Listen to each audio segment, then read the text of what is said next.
নিজের ননদের সাথে স্বামীকে অর্ধ উলঙ্গ দেখে হতভম্ব হয় নীরা। বাচ্চাকে ঘুম পাড়িয়ে একটু ছাদে এসেছিল সে বাতাস খেতে, কিন্তু এসে যা দেখলো তাতে রাতের মৃদু বাতাসটুকু মুহূর্তের মধ্যে ওর ফুসফুসে বিষাক্ত বাষ্পের মতো আটকে গেল। ছাদের এক কোণায় পানির ট্যাঙ্কের আড়ালে আবছা অন্ধকার আর চাঁদের আলো যেখানে মিলেমিশে একাকার হয়ে আছে, সেখানে দাঁড়িয়ে আছে ওর স্বামী শামীম আর তার আপন ফুফাতো বোন তনু। তনু এই বাড়িতে থেকে পড়াশোনা করে, বয়স 18 ছুঁই ছুঁই তার। সুন্দরী। তনুর গায়ের শাড়িটা এক পাশে খসে পড়েছে, বাকি সবও এলোমেলো, আর শামীমের শার্টের বোতামগুলো খোলা। শামীম তনুর কোমর জড়িয়ে ধরে ওর ঘাড়ির কাছে মুখ গুজে আছে, আর তনু চোখ বন্ধ করে হাসছে। নীরার হাতের চাবির রিংটা হাত থেকে ফসকানোর শব্দ হতেই শামীম আর তনু ছিটকে আলাদা হয়ে গেল। চাঁদের আলোয় নীরাকে দেখে শামীমের মুখে কোনো অপরাধ বোধ ফুটল না, বরং এক ধরনের বিরক্তিকর কাঠিন্য নেমে এলো। তনু তাড়াহুড়ো করে নিজের কাপড় ঠিক করতে করতে এক পাশে সরে দাঁড়ালো। শামীম খুব ধীরে সুস্থে শার্টের বোতাম লাগাতে লাগাতে এগিয়ে এলো। ওর চোখে মুখে ভয়ের লেশ মাত্র নেই।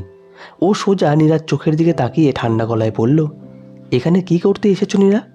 ঘুমাওনি কেন? নীরা এক পাও নড়তে পারছিল না। ওর পায়ের নিচের ছাদটা যেন বনবন করে ঘুরছে। মাত্র 4 মাস হলো ওদের কোল জুড়ে ফুটফুটে একটা ছেলে সন্তান এসেছে। সিজারিয়ান অপারেশনের পর নীরা শরীরটা এখনো পুরোপুরি সামলে উঠতে পারেনি। আগের সেই চিপচিপে নীরা এখন আয়নায় দাঁড়ালে নিজেই নিজেকে চিনতে পারে না। এই নিয়ে মাঝে মধ্যে শামীম কথাও শোনায় নীরাকে। এই কারণেই কি শামীম আজ নিজের কাজিনের শরীরে সুখ খুঁজছে? নীরা নিজের ভেতরের কাফনটা সামলে নিয়ে তনুর দিকে তাকালো। তনু এবার মাথা উঁচু করে দাঁড়ালো। ওর চোখেও কোনো লজ্জা নেই। নীরা শক্ত গলায় তনুকে বলল, লজ্জা করে না রে তোমার? এই বাড়িতে থেকে পড়াশোনা করো, আর আমার অগোচরে আমারই স্বামীর সাথে? খবরদার নীরা, তনুকে একটা কথাও বলবে না। শামীম গর্জে উঠল। ও নীরার দিকে আঙ্গুল উঁচিয়ে কঠোর গলায় বলল, তনু আমার কাজিন, ওর এই বাড়িতে থাকার অধিকার আছে। তুমি কথা শোনাচ্ছ কেন? নীরা অবাক হচ্ছে শুধু, কতটা সহজ সরলভাবে সব কিছু বলছে। শামীম একটুও লজ্জা অপরাধ বোধ নেই তার মাঝে। নীরার চোখ থেকে এক ফোঁটা জল গড়িয়ে পড়ল। সে বলল, বাড়িতে থাকার অধিকার আছে, কিন্তু তোমার সাথে এসব করারও কি অধিকার আছে? লজ্জা করে না এখনো কথা বলতে? শামীম যেন আরও তেতে উঠল। কার সাথে কি করব সেটা আমার ব্যাপার। নিজের চেহারাটা আয়নায় দেখেছো জার্নিং? সারাদিন বাচ্চার ন্যাপি আর তেল চিটচিটে নাইটি পরে ঘুরে বেড়াও। শরীরটা চর্বির স্তূপ বানিয়ে ফেলেছ। গন্ধ বের হয় তোমার গা থেকে।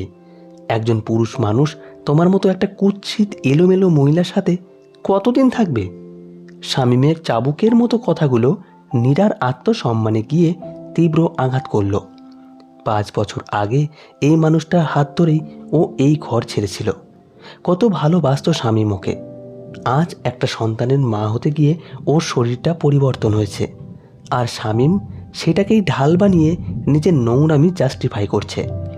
নীরা সোজা শামীমের চোখের দিকে তাকিয়ে তীব্র ঘৃণায় বলল, আমি মোটা হয়েছি কার জন্য শামীম? তোমার সন্তানের মা হতে গিয়েই তো আমার শরীরটা এমন হয়েছে, তাই না? আর তুমি তার পুরস্কার হিসেবে আমাকে ঘরে তোমার কাজিনের সাথে নোংরামি করছো। শামীম কুৎসিত একটা হাসি দিল। সন্তানের দোহাই দিও না। বাচ্চা কি অন্য নারীদের হয় না?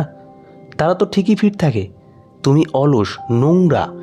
তনুর মতো পারফেক্ট ফিগার আর আকর্ষণ তোমার 14 গোষ্ঠীতে কারো নেই। সো মুখ বন্ধ রাখো। এই নিয়ে যদি নিচে গিয়ে কোনো সিন ক্রিয়েট করো, তবে মনে রেখো এক কাপড়ে তোমাকে বাড়ি থেকে বের করে দেব। এর মধ্যে তনু শামীমের বাহুতে হাত রেখে ন্যাকামো মেশানো গলায় বলল, ছাড়ো না শামীম ভাইয়া, ও তো এখন হিংসায় জ্বলছে। চলো নিচে যাই। নীরা আর সহ্য করতে পারল না। ও তনুর দিকে এগিয়ে গিয়ে এক ঝটকায় শামীমের বাহু থেকে তনুর হাতটা সরিয়ে দিল। তারপর তনুর গালে সপাটে একটা চর কষালো। চরের শব্দে রাতের শান্ত ছাদটা যেন কেঁপে উঠল। আমার বাড়িতে দাঁড়িয়ে আমার সামনেই আমার স্বামীকে নিজের দিকে টানছিস? এত বড় সাহস তোর? নীরার গলা থেকে যেন আগুন ঝরছিল। ও নরম মনের মেয়ে হতে পারে, কিন্তু নিজের আত্মসম্মানের ওপর আঘাতও এভাবে মেনে নেবে না। শামীম রাগে অন্ধ হয়ে নীরার হাতটা শক্ত করে চেপে ধরল। এতটাই জোরে চাপলো যে নীরার হাড় মরমর করে উঠল। শামীম দাঁতে দাঁত চেপে বলল, তোমার এত বড় সাহস, তুমি তনুর গায়ে হাত তোলো? ভুলে যেও না, তোমার বাবার বাড়ি যাওয়ার কোনো জায়গা নেই। ওই বুড়ো বাপের ঘাড়ের ওপর গিয়ে যখন এই বাচ্চা নিয়ে বসবে, তখন বুঝবে কত ধানে কত চাল। কাল সকালের মধ্যে তুমি তনুর কাছে ক্ষমা চাইবে, অন্যথায় তোমার কপালে কি আছে তুমি নিজেও জানো না। তুমি তনুর জন্য আমাদের সন্তানকেও ত্যাগ করবে। চোখে জল নিয়ে বিস্ময়ে প্রশ্নটা করল নীরা। হ্যাঁ করব, তোমার ছেলে তুমি বোঝো, আমার ছেলের দরকার নেই। নীরা বাকরুদ্ধ, হতবিবল হয়ে সেখানেই বসে পড়ল। তনু মুখ ঝামটি দিয়ে বলল, এসব কান্নাকাটি করে ভাইয়াকে আর আঁচলে বাঁধতে হবে না। শামীম তনুর হাত ধরে ওকে নিয়ে ছাদ থেকে নেমে গেল। নীরাকে ফেলে গেল একরাশ অন্ধকার আর অপমানের মধ্যে। নীরার খুব ইচ্ছে করছিল এখনই ব্যাগ গুছিয়ে বাবার বাড়ি চলে যেতে, কিন্তু ও জানে শামীমের কথা ভুল নয়। ওর বাবা বৃদ্ধ, একা থাকেন। এই বয়সে মেয়ের সংসারের ভাঙনের খবর শুনলে বুড়ো মানুষটা স্ট্রোক করতে পারেন। তাছাড়া 5 বছর আগে প্রেমের বিয়ের সময় বাবা একটু অমত করেছিলেন। আজ কোন মুখে বাবার সামনে গিয়ে দাঁড়াবে? বিছানায় ছোট বাবুটা নিশ্চিন্তে ঘুমোচ্ছে। নীরা বাচ্চার পাশে এসে বসল। ওর চোখের জল এবার শুকিয়ে গেছে। শামীমের কঠোর আর নিষ্ঠুর কথাগুলো ওর ভেতরের নরম মীরাকে মেরে ফেলেছে। নিজের সন্তানকেও ছুঁড়ে ফেলার হুমকি দিয়েছে সে। কতটা জানোয়ার হলে একজন পুরুষ এরকম বলতে পারে, সেটা ভেবেই বুকটা ব্যথা করছে নীরার। ও নিজেকে বোঝালো, কেঁদে কোনো লাভ নেই। শামীম ওকে কুৎসিত বলেছে, বাড়ি থেকে বের করে দেওয়ার হুমকি দিয়েছে। নীরা ব্যালকনিটা গ্রিলটা শক্ত করে ধরল। ভোরের আলো ফুটতে এখনও অনেক সময় বাকি। ও মনে মনে প্রতিজ্ঞা করল, এত অসম্মানও সহ্য করবে না। আগামীকাল সকালে বাড়ির সবাইকে বিষয়টা জানাবে, তারপর যা হওয়ার হবে। কিন্তু এই অন্যায় তার পক্ষে মেনে নেওয়া সম্ভব না। নীরার ভাবনার মাঝে দরজা খোলার শব্দ ভেসে এলো। শামীম রুমে ফিরেছে। নীরাকে ওভাবে দাঁড়িয়ে থাকতে দেখে বলল, এদিকে এসো। নীরা গেল না। শামীম বিরক্তিতে চোখ মুখ কুঁচকে ফেলল। আবার ডাকলো, নীরা তোমাকে ডেকেছি। এবার অনিচ্ছা সত্ত্বেও শামীমের দিকে এগিয়ে গেল নীরা।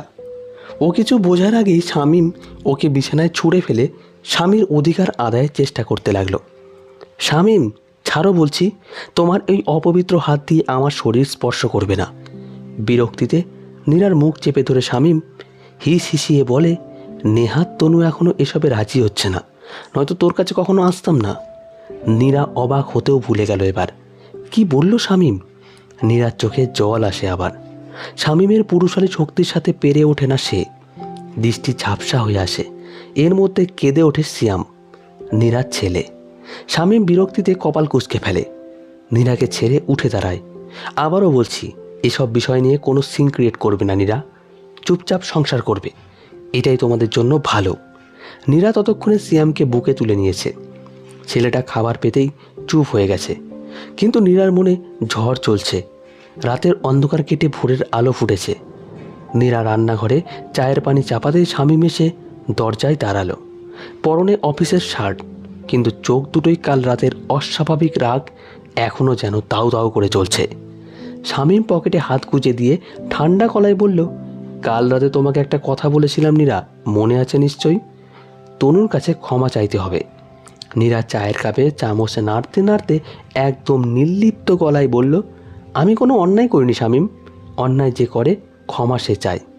আমার জায়গায় অন্য কোনো মেয়ে হলে কাল রাতেই পাড়ার লোক ডেকে তোমাদের জুতো বেটা করত। মুখ সামলে কথা বলল নীরা। শামীম এক পা এগিয়ে এসে টেবিলে চাপড়ে উঠল। এই বাড়িটা আমার, আমার টাকায় এর সংসার চলে। এখানে থাকতে হলে আমার নিয়মেই থাকতে হবে। তনু এই বাড়িতে থাকবে আর ওকে আগের মতোই সম্মান দিতে হবে। তুমি কাল ওর গায়ে হাত তুলেছ, আর যদি ক্ষমা না চাও তবে এই সংসার তোমার জন্য নরক বানিয়ে দেব। নীরা অবাক হয়। এই সেই শামীম যে কিনা একসময় নীরাকে এক পলক দেখার জন্য হাপিত্তেশ করে বসে থাকত। একদিন কথা না বলে থাকতে পারতো না। বিয়ের পর নীরাকে খাইয়ে দেওয়া থেকে শুরু করে চুল পর্যন্ত বেঁধে দিত। অথচ আজ সেই শামীম বদলে গেছে। সব ভালোবাসা ফিকে হয়ে গেছে এখন। সমস্যা শুরু হয়েছিল নীরার পেটে বাচ্চা আসার পর। স্বাভাবিকভাবেই নীরা শামীমের সাথে তাল মিলিয়ে চলতে পারছিল না তখন। কিন্তু তার জন্য একটা মানুষ এতটা অমানুষ হতে পারে?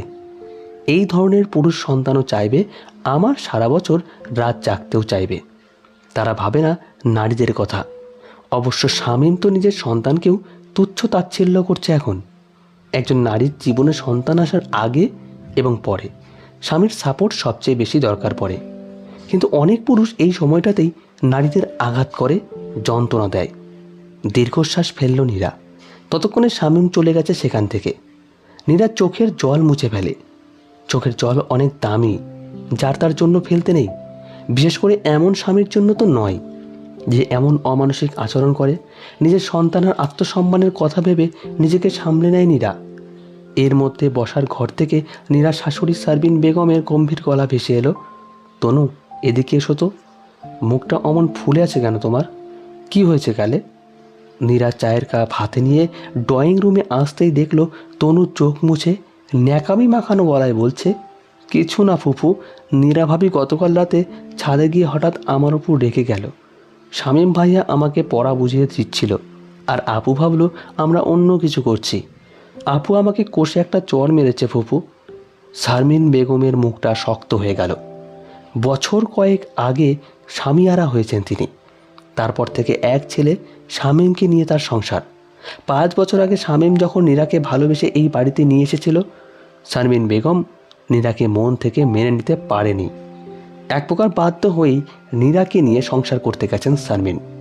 তাই নীরা কখনোই শাশুড়ির কাছ থেকে কোনো বাড়তি সাপোর্ট আশা করে না। কিন্তু আজ তনুর এমন জঘন্য মিথ্যা আর পরিস্থিতি দেখে নীরা আর চুপ থাকতে পারল না। ও চায়ের কাপটা সশব্দে টেবিলে রেখে সোজা শাশুড়ির সামনে গিয়ে দাঁড়ালো। ঠিক তখনই শামীম নিজের ঘর থেকে বের হয়ে এলো।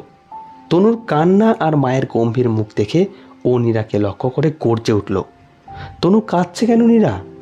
আবার কি করেছো তুমি? শেষবারের মতো বলছি, নিজের সীমা লঙ্ঘন করো না। তুমি চুপ করো শামীম। নীরা এবার আর নিচু গলায় কথা বলল না আর। ওর গলার স্বরে এমন এক কাঠিন্য ছিল যে শামীমও কিছুটা দমে গেল। এই নারীকে চেনে না সে। নীরা কখনো এভাবে কথা বলতো না, কিংবা বলার প্রয়োজন পড়তো না। আজকে নীরা শুধু একজন নারী নয়, একজন মা।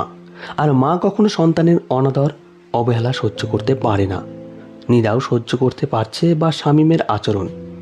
সে শুধু স্বামী হিসেবে খারাপ নয়, বাবা হিসেবেও খারাপ। নীরা শাশুড়ি শারমিন বেগমের চোখের দিকে তাকিয়ে স্পষ্ট গলায় বলল, মা, আপনি তো আমাকে কোনোদিন মন থেকে মেনে নেননি, তাই আপনার কাছে আমি কোনো বিচার চাইতে আসিনি। কিন্তু আজ তনু যে মিথ্যাটা বলল, তার আসল রূপটা আপনার জানা দরকার। কাল মাঝরাতে ছাদের অন্ধকারে আপনার ছেলে শার্টের বোতাম খুলে তনুর কোমর জড়িয়ে ধরে কোন পড়া বুঝিয়ে দিচ্ছিল, সেটা আপনার আদরের ছেলেকে একবার জিজ্ঞেস করুন। নীরা, মুখ সামলাও। শামীম এক পা এগিয়ে এসে নীরাকে ধমক দিল, কিন্তু নীরা এক চুলও নড়ল না। ও শারমিন বেগমকে উদ্দেশ্য করে বলতে লাগলো, মা, আপনার ছেলে আমাকে আজ কুৎসিত বলে, চর্বির স্তূপ বলে। একটা বাচ্চার মা হতে গিয়ে, আপনার বংশের প্রদীপ প্রসব করতে গিয়ে আমার শরীরটা নষ্ট হয়েছে। আমি মুঠিয়ে গেছি। আর আপনার ছেলে তার পুরস্কার হিসাবে ঘরে থাকা অন্য একটা মেয়ের শারীরিক সুখ খুঁজছে। আপনার ছেলে কাল রাতে আমাকে হুমকি দিয়েছে, এই বাড়ি থেকে এক কাপড়ে বের করে দেবে। মা, একজন নারী হিসেবে আপনিই বলুন, আপনার ছেলের এই নোংরামি দেখেও কি আমি তনুকে আরতি করতাম? নীরা একদম কথাগুলো বলে থামল। তনুর ফ্যাকাশে মুখ আর শামীমের রাগে লাল হয়ে যাওয়া চেহারাটা ড্রয়িং রুমের থমথমে আলোয় স্পষ্ট দেখা যাচ্ছিল। শামীম দাঁতে দাঁত চেপে বলল, মা, ওর কথা বিশ্বাস করো না। ও পাগল হয়ে গেছে। বাচ্চা হওয়ার পর ওর মাথা ঠিক নেই। তনু কাচুমাচু করতে করতে বলল, ভাবি, আমরা তেমন কিছু করিনি। তুমি অহেতুক ভুল বুঝছো। ভাইয়া তোমাকেই ভালোবাসে। নীরা মেজাজ হারালো তনুর কথায়। বিন্দুমাত্র লাজ লজ্জা নেই, অবশিষ্ট নেই মেয়েটির মধ্যে। মিনিমাম লাজ লজ্জা নেই তোমার? আবার কথা বলতেছো কোন মুখে? আর ভাইয়া ডাকটাকে আর কলঙ্কিত করিও না। নীরার কথার পরিপ্রেক্ষিতে আর কিছুই বলে না তনু। শামীম নীরার দিকে চোখ পাকিয়ে তাকিয়ে আছে। শারমিন বেগম এতক্ষণ পাথর হয়ে বসেছিলেন। তার মুখের কোনো অভিব্যক্তি ধরা যাচ্ছিল না। তিনি এক দৃষ্টিতে তনু আর শামীমের দিকে তাকিয়ে রইলেন। ঘরের ভিতর পিনপতন নীরবতা। শারমিনের মনের অবস্থা বুঝতে পারছে না নীরা। তিনি কি তার একমাত্র ছেলের কুৎসিত সত্যটাকে ঢেকে রাখবেন নাকি নীরাকে এই বাড়ি থেকে বের করে দেওয়ার হুকুম দেবেন? শারমিন বেগম একটা দীর্ঘ নিঃশ্বাস ফেললেন। সেই দীর্ঘ শ্বাসে যেন বহু বছরের অনেক চাপা কষ্ট লুকিয়েছিল। তিনি ধীর পায়ে সোফা থেকে উঠলেন। শামীম ভাবল, মা নিশ্চয়ই নীরাকে শাসন করবেন। ও একটু চওড়া হেসে বলল, দেখেছো মা, ও কিভাবে আমাদের ফ্যামিলিকে অপমান করছে। আমার আর তনুর চরিত্র নিয়ে আজে বাজে কথা বলছে। শামীমের কথার কোনো উত্তর দিলেন না।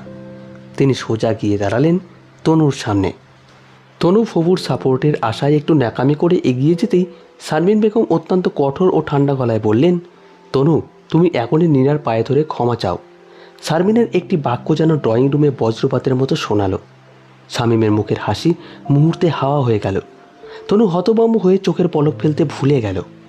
শামীম চিৎকার করে উঠল, মা, তুমি এটা কি বলছো? তনু কেন ক্ষমা চাইবে? শারমিন বেগম ছেলের দিকে একবার তাকালেন। শারমিন বেগম নীরার দিকে না তাকিয়ে তনুর দিকে আঙ্গুল উঁচিয়ে আবার বললেন, আমি যা বলেছি তাই হবে। তনু পেকে বসল, বলল, আমি কেন ক্ষমা চাইব? শারমিন সবাইকে অবাক করে দিয়ে তনুর গালে ঠাস করে একখানা চর বসিয়ে দিলেন। শামীম আঁতকে উঠল।